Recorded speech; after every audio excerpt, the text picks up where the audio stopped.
자, 이번 시간에는 상가건물 임대차 보법의 주요 이론 요약을 해봅시다. 149쪽입니다.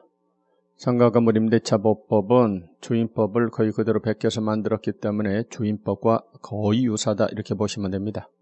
따라서 시험에는 뭐가 나올까요? 주임법과 차이점, 특징점, 다른 점, 그리고 상가건물만의 고유한 내용, 요런 게 주로 시험에 나올 겁니다. 자, 상가건물 임대차 보법은 말 그대로 상가건물의 임대차를 보호하기 위한 법입니다. 주택임대차는 주택임대차를 보호하기 위한 법입니다. 주임법은 주택이기만 하면 보호를 해줬어요. 그런데 상가건물 임대차 보법은 환산보증금 기준. 그렇습니다. 환산보증금 기준 일정 규모 이하인 상가건물 임대차에 대해서만 적용을 합니다. 그냥 보증금이 아니고 환산보증금이라는 말을 썼죠. 그렇습니다. 월세가 있으면 곱하기 100을 하고 그 금액을 보증금으로 합산한 환산보증금 기준 일정 규모 이하일 때만 상임법의 보호를 받으실 수 있다 그 말입니다. 그러면 이 말을 뒤집어서 일정 규모가 넘어가면 상임법의 보호 대상이 아니에요. 그러면 민법으로 해결하시라 그 말입니다. 그런데 일정 규모를 초과하는 경우에도 상가건물 임대차 보법에 몇 가지 규정은 적용 대상이 됩니다. 자, 그래서 환산보증금 기준을 먼저 알아야 되는데 참고로 서울특별시는 얼마 이하, 환산보증금 4억 원 이하입니다. 과밀억제권역은 3억 원 이하, 광역시 안산용이 김포광주시는 2억 4천 이하, 그 밖의 지역은 1억 8천 이하일 때는 이 법 적용 대상이 됩니다. 그 금액을 넘어가면 원칙적으로 적용 대상이 아니다. 예를 들어서 서울에서 호프집을 합니다. 그런데 보증금 4억 원이고 월세 300만 원이라고 해보도록 하겠습니다. 그럼 환산보증금 얼마입니까? 7억입니다. 7억이면 원칙적으로는 상위법이 적용 안 돼요. 민법에 적용이 됩니다. 그런데 다음과 같은 몇 가지는 그들도 적용이 됩니다. 그래서 그들도 갱신 요구는 못한다 할 수 있다? 할 수 있어요. 최초 기간을 포함해서 5년까지는 안정적으로 장사할 수 있습니다. 임차인께서 임대인에게 갱신합시다 라고 했을 때 임대인은 정당한 사유가 없는 한 거절할 수 없어요. 알았습니다. 그렇습니다. 갱신 요구권이 인정이 됩니다. 그리고 얘네들도요 대항력을 줘요. 그렇습니다. 인도플러스 사업자 등록을 신청했어요. 그렇다면 대항력을 줍니다. 바뀐 건물주한테도 자신의 임차권을 주장할 수 있어요. 대항력을 인정합니다. 자, 그러시고 권리금 보호 규정은 그들도 적용 대상이 됩니다. 그리고 본래 민법의 임대차에서는 이익에 달하도록 차임을 연차하면 해지할 수 있어요. 그런데 우리 법에서는 상가건물 임대차에 대해서 3기에 달해야 비로소 임대차 계약을 해지할 수 있도록 해서 상가 임차인을 좀 두텁게 보호하고 있습니다. 그 규정은 이들도 적용 대상이 됩니다. 다만 갱신 요구권은 인정이 되되 원래 갱신 요구는 갱신 요구했을 때 임대인께서는 알았어 갱신해 줄게. 그런데 좀 올려도 할 수 있어요. 이때 100분의 9까지 올려달라고 할 수 있습니다. 그 금액을 넘게는 안 돼요. 그런데 그 규정이 이들에게는 적용되지 않아요. 따라서 지금 환산보증금 7억 원짜리 임대차입니다. 이때 임대인께서는요 100분의 9를 넘어서 올려달라고 요구할 수 있다라는 단점이 있어요. 그렇습니다. 주임법과 차이점, 상임법은 법인도 적용 대상 아니다, 입니다. 또 상임법은 사업자 등록이 가능해야 돼요. 임차인의 사업자 등록이 낼 수 있어야 법의 보호를 받습니다. 영업용 상가건물 임대차에 대해서 적용을 하는 겁니다. 자, 그러면 똑같습니다. 대항력을 주장하려면 인도플러스 무슨 등록? 사업자 등록을 신청하면 그 다음날 0시. 또 우선변경권도 똑같습니다. 대항력권과 주시고 확정일자 도장을 찍으면 되는데 문제는 그 확정일자 도장을 누가 찍어줘요? 누가? 상가건물 임대차에서는 관할 세무서장이 찍어줍니다. 그렇죠? 그러면 우선변경권 인정이 됩니다. 인도플러스 사업자 등록입니다. 근데 사업자 등록이 우리 주택임대차에서는요, 주민등록 전 신고하고 똑같아요. 자, 따라서 전출했다 다시 들어오면 소급해서 주장할 수 없는 것처럼 폐업을 했다가 다시 사업자를 냈어요. 마찬가지 소급하지 않습니다. 다시 갖춘 때서부터 발생하는 겁니다. 사업자 등록이 거의 주민등록과 똑같은 역할을 한다. 그렇게 보시면 될 겁니다. 자, 그렇습니다. 그러면 최우선 변제권도 똑같아요. 최우선 변제권도 똑같습니다. 다만 주택임대차는 소액임차 여부를 따질 때 보증금만 갖고 따졌다. 그런데 상가건물임대차는 그냥 보증금이다. 환산보증금으로 따진다. 환산보증금으로 소액임차 여부를 판단한다는 점 주의하셔야 됩니다. 마찬가지 2분의 1 범위 안에서만 최우선 변제가 인정이 됩니다. 갱신요구권이라는 게 상가건물임대차만 있는 독특한 내용이죠. 갱신합시다. 제초기간을 포함해서 몇 년까지? 5년까지는 갱신합시다 할 수 있어요. 그렇죠? 최초기간 포함해서 5년까지입니다. 이때 갱신요구에 대해서 임대인은 정당한 사유가 없는 한 거절할 수 없어요. yes, 갱신요구에 대해서 응해야 한다 그 말입니다. 그런데 대신 보증금도 뭘로도 할 수 있어요. 100분의 9까지는 올려달라고 할 수 있습니다. 그런데 아까 말씀드린 것처럼 환산보증금이 일정 규모를 초과할 때는 이 100분의 9의 제한을 받는다, 받지 않는다, 받지 않습니다. 그런데 정당한 사유가 있으면 갱신요구를 거절할 수도 있습니다. 네 의무를 제대로 이행하지 아니한 자에 대해서는 거절할 수 있는 거예요. 몇 기에 달하도록 차임을 연체했다.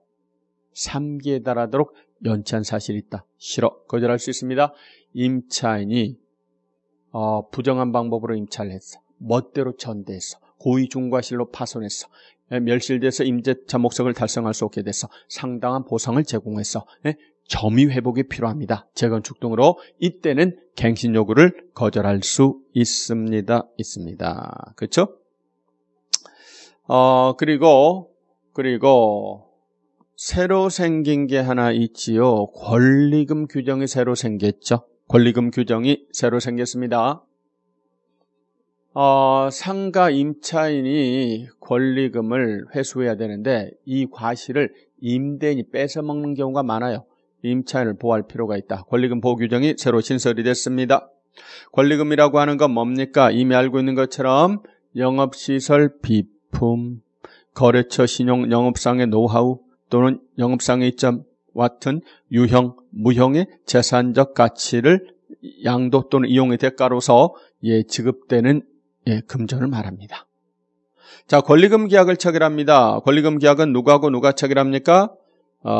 신규 임차인 되는 자가 임차인에게 권리금을 지급하기로 하는 계약을 말하겠죠. 지금 갑이라고 하는 자가 임대인입니다. A하고 임대차 계약을 체결했습니다. 기존의 임차인입니다. 자, 그런데 계약 기간이 다 끝나고 5년간 장사 다 하고 A가 나갈랍니다. 이때요, 지금 A씨는 옛날에 들어올 때 권리금 1억 주고 들어왔어요. 그러면 1억 받아서 나가야 됩니다. 새로 지금 임차를 하려는 자가 B예요. 이 사람한테 권리금을 받아서 나갑니다. 임대차 계약은 임대인 갑하고 새로 임차인 되려는 B하고 체결되겠죠. 임대차 계약은 갑과 B 사이에, 권리금 계약은 A하고 B 사이에 체결이 됩니다.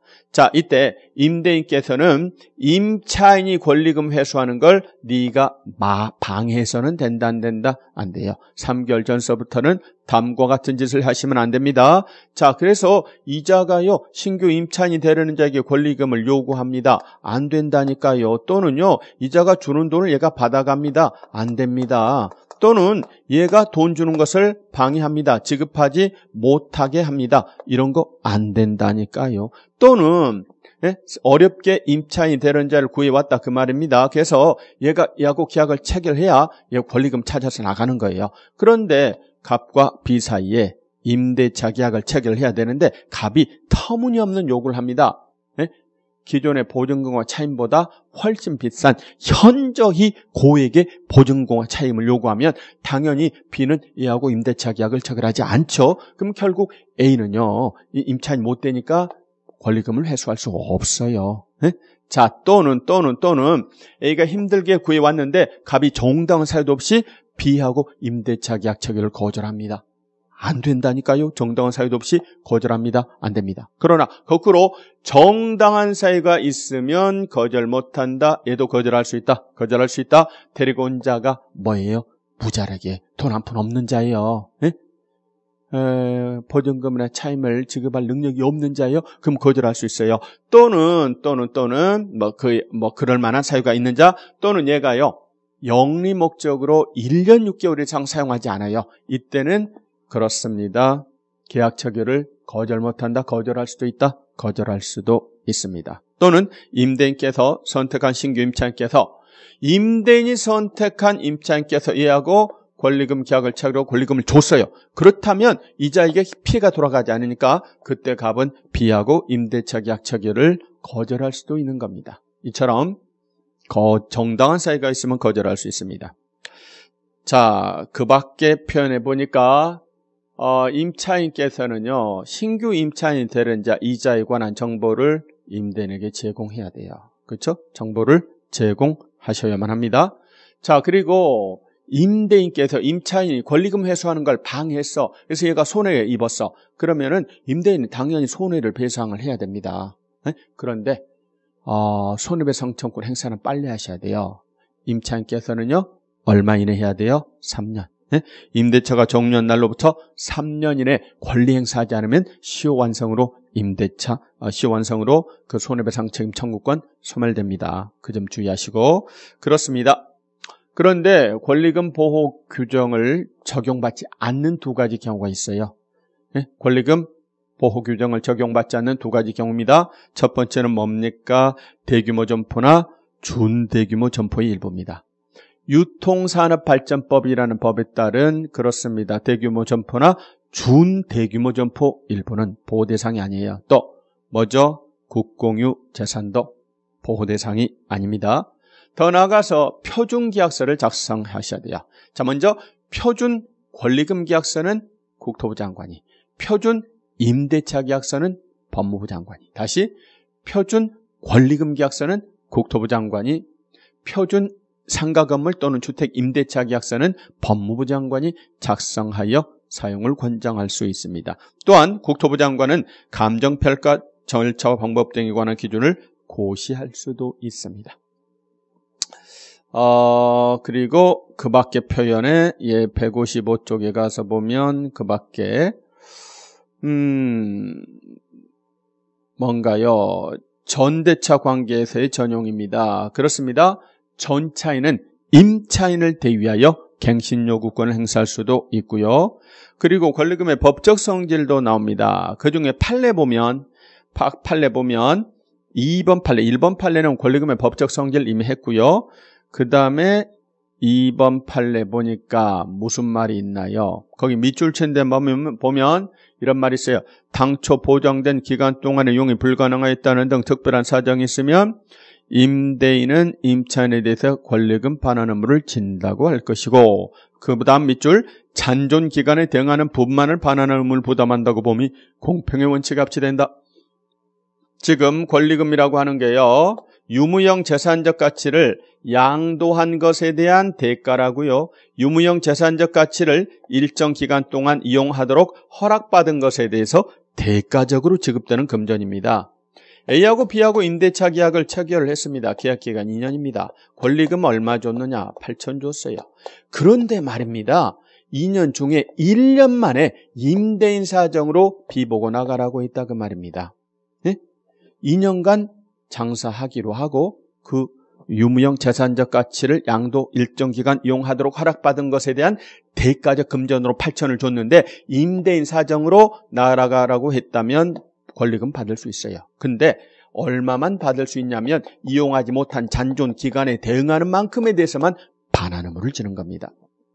이어서 3번 판례 보니까 거기 임대차 계약서에 뭐라고 써졌냐면 권리금을 임대인이 인정한다. 임대인이 점포를 요구할 때는 권리금을 임차인에게 변제한다고 써졌다. 이 말의 의미가 무슨 말이냐? 법원은 이 말의 의미는 유효한 기간 동안, 약정 기간 동안 유효한 이용이 다 이루어졌어. 그리고 당연히 방 빼서 나갑니다. 이때 권리금을 임대인이 돌려줍니다. 그런 의미가 아니고 이 말의 의미는 유효한 계약 기간 동안 유효한 이용이 다 이루어져서 방 빼서 나갈 때는 권리금 반환 의무를 지지 않아요. 그게 아니라 중도에 네가 나가라고 했을 때 그렇습니다. 중도에 네가 나가라고 했을 때 권리금을 변제한다. 이런 뜻이지 기간 만료돼서 나갈 때도 권리금을 변제한다는 뜻은 아니다라는 게 법원의 판단입니다. 자, 이어서 4번 판례 봅니다. 뭔가요? 유치권을 주장한대요. 그런데 아시는 것처럼 보증금 반환 채권권이나 또는 권리금 반환 청구권 이런 걸로는 유치권을 주장할 수가 있어요? 없어요? 없어요. 그 물건으로부터 발생된 채권이 아니라 그 말입니다. 대단히 독특하게도 권리금을 돌려주기로 했다. 권리금 반환 청구권 가지고 유치권을 주장할 수는 없어요. 이어서 5번 판례는요. 지금 임대차 계약과 권리금 양도 양수 계약이 결합돼서 체결이 됐어. 그런데 맨 마지막에 보니까 권리금 부분만 따로 떼내서 취소할 수 있느냐는 이야기야. 권리금 부분만 따로 떼내서 취소할 수는 있다 없다? 없습니다. 오케이, 이렇게 해서 상가 건물 임대차에 관한 이야기였습니다. 자, 그러시고 주임법과 상임법을 비교해 놓은 거 봅니까? 차이점 있는 데만 잠깐 살펴봅니다. 이미 다 했던 거 말고 차이점 뭐가 있는가? 맨 밑에 칸에 임대차 기간이 있습니다. 임대차 기간. 상임법은 보호기간 몇 년? 1년. 기간의 정형이 없거나 1년 미만으로 정한 임대차 몇 년으로 본다? 1년으로 봅니다. 다만 임차인은 1년 미만으로 정한 계약의 위험을 조정할 수 있습니다. 자, 이어서 또 보니까 차이가 나는 거 보니까 묵시갱신, 법정갱신 차이가 나요. 거기 보니까 주택임대차는요. 임차인이 나가려면 이 집 재수없어 나갈 거야. 늦어도 한 달 전까지 말해야 되는데 상임법에는 그런 말이 없어요. 따라서 아무 말 없으니까 만료되기 전까지만 나간다고 말하시면 돼요. 네? 그 점이 차이점. 그리고 차이점 또 뭐가 있나요? 그렇죠. 20분의 1 대 100분의 9 또 연 10% 4배수 대 연 12% 4.5배수 뭐 이런 게 차이점입니다. 자, 그렇다면 이제 문제로 가서 풀어봅시다. 문제 가서 풀어봅시다. 403쪽 37번입니다. 403쪽 37번입니다. 37번입니다. 권리금 보호 등에 관한 기술입니다. 옳지 않은 걸 고르셔. 1번 권리금에 대한 정의입니다. 권리금이란 임대차 목적물인 상가 건물에서 영업을 하는 자 또는 영업을 하려는 자가 영업시설 비풍 흔히 말하는 뭐죠? 시설 권리금. 거래처 신용 영업상의 노하우 흔히 말하는 영업 권리금. 또 상가 건물 위치에 따른 영업상 이점 흔히 말하는 바닥 권리금 등 유형, 무형의 재산적 가치를 양도 또는 이용 대가로서 임대인, 임차인에게 보증과 차입 후에 지급되는 금전 등의 대가를 말합니다. 그 조문을 그대로 옮겨놨습니다. 맞습니다. 2번 임대인께서는요. 신규 임차인이 되려는 자에게 네가 뭔데 그자한테 권리금을 요구하면 안 돼. 또는 임차인 유치하는 신규 임차인이 되려는 자로부터 네가 권리금을 수수하는 행위 요구해도 안 되고 수수하는 것도 안 됩니다. 좋아요. 3번 임대인아 너는 신규 임차인이 되려는 자로 하여금 그자가 기존의 임차인에게 권리금 지급하려는 것을 네가 못하게 방해하시면 된다 안 된다? 안 됩니다. 당연하죠. 4번 임차인의 참 연체기 2기의 차임액에 달하여도 임대인은 계약을 해지할 수 있다. 그런가요? 몇 기요? 2기다 3기다. 상가 임차인을 좀 두텁게 보호할 필요가 있다. 2기는 너무 훅 하면 2기 돼버린다. 3기에 달해야 비로소 해지할 수 있습니다. 4번 X. 5번입니다. 뭐죠? 대규모 점포입니다. 준대규모 점포 일부입니다. 이때는 권리금 보호 규정을 적용한다 안 한다? 안 합니다. 그렇습니다. 좋아요. 자, 이번에는 39번입니다. 역시 똑같은 요령으로 홀수. 여러분은 짝수. 39번입니다. 39번입니다. 틀린 것을 고르세요. 38번은 권리금 문제 꼭 풀어보시고요. 39번 틀린 걸 고르세요. 1번 상가 건물을 임차하고 사업자 등록을 마친 사업자가 임대차 건물 등의 전대차 등으로 당해 사업을 개시하거나 개시하지 않거나 사실상 폐업을 했습니다. 개시하지 않거나 사실상 폐업을 했어요. 그렇다면 인더플러스 사업자 등록 갖췄으나 그 사업자 등록은 적법한 사업자 등록이라고 볼 수 없어요. 네? 실제로 폐업을 했거나 업무를 개시하지 않아요. 그러면 적법한 사업자 등록이라고 볼 수 없다는 게 판례입니다. 좋아요. 2번 사업자 등록 마치 임차인께서 폐업 신고했다가 다시 같은 상호 및 등록번호 다시 사업자 등록했어요. 대항력과 우선변 요건은 그대로 존속한다. 그대로 존속한다. 소멸했다. 다시 갖춘 때서부터 발생하는 거지 소급하에 존속하는 건 아닙니다. 그대로 존속하지 않습니다. X. 틀린 건 몇 번? 2번.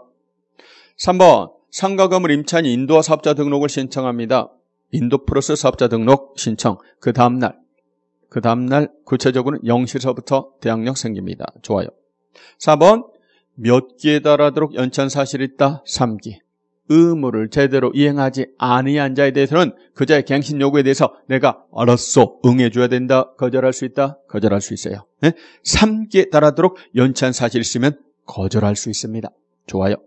5번입니다. 상가 건물 임차인이 건물 경매 등기 전에 대항력권을 이미 갖췄어요. 대항력권 이미 갖췄어요. 그렇다면 보증금 중 일정액은 담보물권자보다 우선에 변제받을 수 있다. 최우선 변제권 인정이 됩니다. 그렇죠? 그렇습니다. 40번은 뭐죠? 짝수 문제인데 요거 그 숫자 기억하셔야 됩니다. 숫자 기억하셔야 됩니다. 그래서 요거 한번 해봅시다. 짝수 문제지만 우리 시험에 나온 적이 있는 패턴의 문제입니다. 개공 갑의 중재로 2015년 4월 8일 상가 건물 임대차 계약을 체결한 임차인 중에서 지금 2015년 4월 8일이라고 하는데 이거 문제를 좀 바꿔봅시다. 현재 기준으로, 왜냐하면 시험 문제 나온다면 최근 기준이 될 거예요. 최근 기준으로 그냥 날짜를 바꿔서 현재는 얼마 이하나요? 2014년 1월 1일 이후에 서울시사업 과밀억적 권역 얼마? 3억. 그리고 2억 4천? 1억 8천? 어차피 결론은 똑같은데 2015년이라고 하지 말고 좀 더 생동감 있게 최근 예를 들어 2016년 4월 8일 이렇게 해봅시다. 자, 그러면 현재는 4억, 3억, 2억 4천, 1억 8천입니다. 그럼 기억합니다. 얼마인가요? 서울 환산보증금 얼마? 4억. 아까 기준이 4억 이하일 때예요. 4억 초과하고 이하하고 구분하셔야 됩니다. 4억 이하일 때 적용 대상입니다. 자, 따라서 환산보증금 4억짜리는 4억 이하에 해당하니까 적용 받습니다. 니은 인천광역시 옹진군입니다. 환산보증금 얼마인가요? 1억 5천 그리고 40 그러면 얼마? 1억 5천만 원 플러스 40만 원 곱하기 100 그래서 얼마? 1억 9천. 근데 아까 광역시 안에 옹진군 군 지역은 어디 기준을 적용한다? 군 지역은 어디 기준을 적용해요? 그렇죠. 광역시 안에 군 지역은 광역시 기준을 적용하는 게 아닙니다. 기타적. 기타적은 1억 8천. 그런데 1억 9천이잖아요. 따라서 적용 대상이 아닙니다. 디귿입니다. 춘천시고 보증금 1억, 월참 1억입니다. 그럼 얼마죠? 2억. 춘천은 기타적 1억 8천까지입니다. 초과합니다. 적용 대상 아닙니다. 리을 경기도 안산시 소재 상가 건물입니다. 안산용이 김포 광주시는 아까 얼마요? 2억 4천. 얼마인가요? 2억 2천. 따라서 보호 대상이 됩니다. 그래서 적용받을 수 있는 경우는 뭐요? 기억과 리을이 보호 대상이 되는 겁니다. 그렇습니다. 숫자 외우세요. 4억, 3억, 2억 4천, 1억 8천. 그렇습니다. 다시 홀수 문제로 갑니다. 41번. 상가 건물 임대차 보법에 관한 설명입니다. 틀린 걸 고르시기 바랍니다. 1번. 상가 건물 임대차에 대해서 민법에 대한 특례를 규정함으로써 국민경제 생활의 안정보장을 목적으로 한다. 상임법의 목적은 모르겠지만 그러겠죠. 그렇다고 보고. 2번. 상가 사업자 등록이 되는 영업용 건물 임대차에 대해서만 적용이 됩니다. 교회 동창회 종친회 사무실은 사업자를 낼 수 없어요. 적용 대상 아닙니다. 5. 3번. 대항력권과 추구 관할 동사무소에서 확정일자 받은 임차인에게 우선변 요율이 발생합니다. 질문이 뭐니까? 상가 건물 임대차. 동사무소다. 세무서장이다. 세무서장입니다. 3번 X. 4번. 경매 등기 전에 대항력권을 갖춘 임차인은 보증금 중 일정액을 다른 담보물권자보다 우선에 변제받을 수 있다. 최우선 변제권 좋아요. 5번. 여기도 마찬가지입니다. 몇 분의 몇? 주임법도 이번에 상임법도 3분의 1 범위 안에서 최우선 변제 인정이 됩니다. 그렇습니다. 43번 기준으로 봅니다. 43번 문제 살펴봅시다. 43번입니다. 옳지 않은 걸 고르시오. 1번 상인법은 자연인은 물론 사업자를 마친 법인도 적용 대상이 됩니다. 법인도 보호 대상 됩니다. 좋아요. 2번 2014년 1월 1일 이후에는 서울시의 경우 환산보증금이 4억 원 이하인 상가건물 임대차에 대해서 적용이 됩니다. 2014년 1월 1일 서울시 4억 원 괜찮나요? 좋아요. 3번 보증금을 산정함에 있어서 보증금에 월참이 있으면 월참에 100을 곱한 금액을 보증금에 합산합니다. 당연하죠. 4번 광역시 중 군적은 기타적 기준을 적용하고 인천광역시는 과미력적 기준을 적용하여 법 적용 대상 여부를 판단합니다. 5번 상가건물 임차인 인도와 관할 세무서장의 사업자 등록 신청은 그날 즉시 제3자에게 대항할 수 있는 효력이 생깁니다. X. 다음날 0시입니다. 오케이. 다음으로 넘어가 봅니다. 45번 갑니다.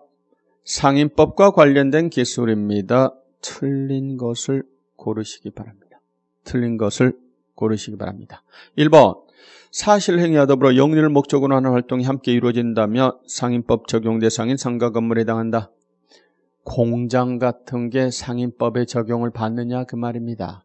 그런데 단지 공장처의 사실행위만 한다면 법 적용 대상이 아니에요. 그런데 사실행위와 더불어 영리를 목적으로 하는 영업용으로 쓰이면 이 법의 보호 대상이 된다 그 이야기입니다. 맞습니다. 2번 상가건물 공유자인 임대인이 임차인에게 갱신거절 통지를 합니다. 임차인이 갱신 요구를 했는데요. 임대인이 갱신을 거절합니다. 근데 임대인이 혼자가 아니라 공유물이에요. 네? 공유자 중에 한 사람이 싫어 거절하고자 합니다. 근데 혼자 마음대로 할 수 있느냐 그 이야기입니다. 임대차 계약을 체결하거나 또는 깨는 것은 뭐죠? 관리행위. 관리행위는 과반수동의가 있어야 돼요. 자, 그러므로 갱신 거절 통지하는 행위는 깨는 거니까 과반수로서 결정합니다. 맞죠? 3번 갱신 요구권에 관하여 전체 임대차 계약 기간을 5년으로 제한하는 규정은 법정 갱신에 대해서는 적용되지 않습니다. 이 말 맞죠? 갱신합시다. 5년간 장사를 했어요. 그런데 마지막 5년이 끝날 때 임대인께서 나가라고 말을 안 했어요. 아무런 말을 안 했어요. 그랬더니 임차인은 아싸 법정갱신됐다라고 주장을 합니다. 네가 나를 내보내려면 말을 했어야 된다. 그런데 말 안 했잖아. 그럼 법정갱신됐으니까 1년 더 장사할 수 있다라고 주장을 하는데 법원에서는 이 말이 맞다고 인정했어요. 무조건 5년까지만 장사한다는 뜻이 아니다. 그거하고 법정갱신은 별개다. 따라서 그 5년으로 제한하는 규정은 법정갱신에 대해서는 적용하지 않습니다. 맞습니다. 4번 임대인의 지위가 양수인에게 승계가 됐습니다. 이때 이미 발생한 연체차 임차권은 따로 채권양도 요건을 갖추지 않는 한 승계되지 않습니다. 건물주가 바뀌었어요. 근데 몇 번 연체를 했어요. 이때 연체 참채권이 당연 승계가 되느냐? 법원에서는 뭐라고 했다? 이미 발생한 연체 참채권은 따로 채권양도 요건을 갖추지 않는 한 당연 이자에게 승계가 되는 것은 아니다. 이렇게 판단하고 있어요. 맞는 말입니다. 5번입니다. 임차인이 주선한 신규 임차인이 되는 자가 보증금 또는 지금을 차입할 자력이 없어요. 돈이 없는 자를 데리고 왔어요. 그렇다면 임대인은 그 자하고 임대차 계약 체결을 해야 된다. 거절할 수 있다. 거절할 수 없다. 있다죠. 그렇습니다. 47번으로 갑니다. 상인법에 적용을 받는 상가건물 임대차를 중개하면서 설명한 내용입니다. 옳은 걸 고르세요. 1번 상가건물 임대차 등기를 했다는 그 다음날서부터 제3자에 대해서 효력이 생깁니다. 옳은 것 고르세요. 그러니까 거짓말이 드글드글합니다. 어디가 거짓말인가 확인합니다. 1번은 말장난을 해놨습니다. 대항요건을 갖췄다. 그러면 그 다음날 0시서부터 대항력이 생겨요. 근데 여기는 1번은 임대차 등기, 임차권 등기했다 그 말이에요. 등기하면 즉시 대항력 발생합니다. 등기했어요. 즉시 발생해요. 다음날부터 X입니다. 2번 임차인은 대항력과 확정일자를 갖췄습니다. 경매에 의해서 매각된 임차 건물을 양수인에게 인수하지 않더라도 배당해서 보증금을 수령할 수 있습니다. 그런가요?